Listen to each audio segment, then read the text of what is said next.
It was during the 2024 presidential campaign that Donald Trump took this podcast approach. He largely eschewed traditional media outlets like 60 Minutes and instead did shows like Dr. Phil's, which garnered millions of views. And that was great for the American people because they could see directly with their own eyes what was going on. It's interesting, and you brought this up, you know, when the White House first made this announcement that they are going to be deciding who gets access to the press room. A lot of people try to spin that and say, oh, they're going to decide now, they're going to leave people out. But you rightly pointed out that the people who have traditionally been there, they're still there. It's not like they're not there. They're just adding a variety of voices. And talk to us about how important it is to have a variety of voices, because people are now realizing during the first administration, they didn't get the news in terms of a lot of the things that were going on a more positive front. They got a lot of the negative. They didn't get a lot of the positive. So how important is it that now you have all of the voices in the room? It's so important, Fanchon, and I'll tell you why. Because you have a situation now, because they've added a new media seat into the press pool. The Daily Signal's Elizabeth Mitchell had the opportunity last week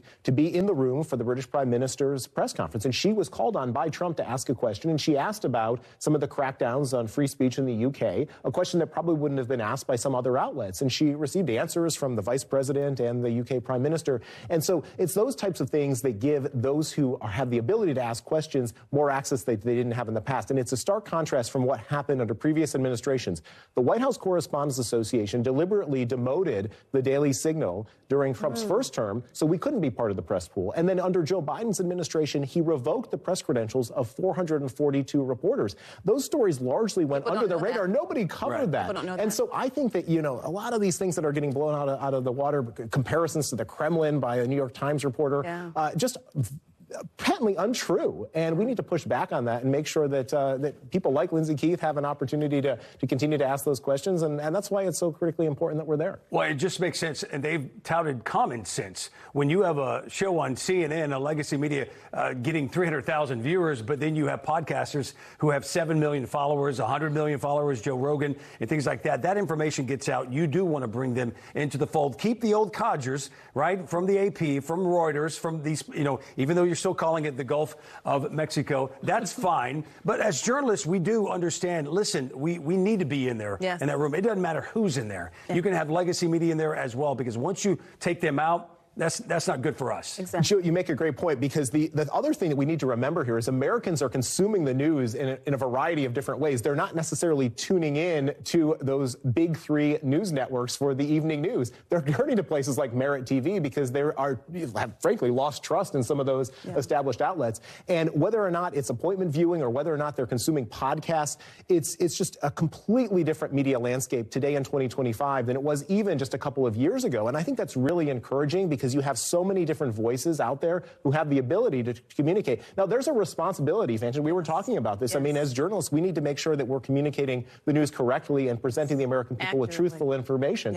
And so it's whether you're a podcaster, whether you're a news organization, I hope people take it seriously. And that's one of the reasons why I'm encouraged about the opportunities that this administration is giving reporters. You saw it on the vice president's trip to the border this week. He brought The Blaze. He brought Julio Rosas from The Blaze and Reagan Reese from the Daily Caller, two people who may not have had an opportunity to travel with the vice president in the previous term. Okay, so I want to do something fun right now. I want to take our viewers behind the scenes in the life of a journalist, because I hear a lot of people saying, well, gosh, the president's getting so much done, I can't even keep up with what's going on.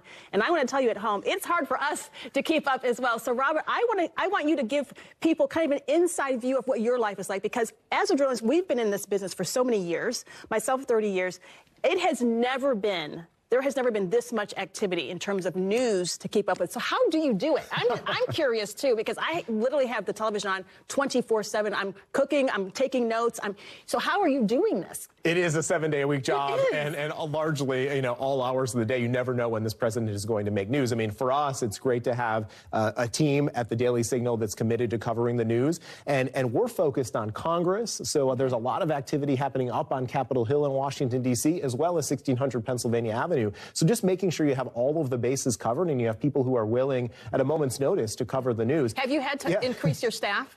We have. We have definitely grown the team at the Daily Signal since the beginning of the year. That has been a high priority of ours. And I think the other thing that you just need to make sure that you're focused on the audience that you're trying to reach. And so you can't do it all. No. I mean, there are so many different competitors out there in the space that it's important to have a focus. And for us, it's covering the policy news coming out of Washington, D.C. That's the bread and butter of what we do at the Daily Signal, and making sure we stay in that lane, do the best that we can every day. And having that access that we've been talking about is so critically important. Prior to last year, we did not have press credentials to cover Congress. That has been a game changer for us. We now have 9 reporters who are on Capitol Hill, who are there all of the time this week, meeting with Speaker Johnson the day after the State of the Union to get his perspective on what was going on and what the upcoming fights are going to be. You're on the inside. And it's important for our viewers to understand this part of the industry, because they just see what they see on camera, but there's a lot going on behind the scenes, and this has been a fight for a very long time. So thank you for taking us inside your life.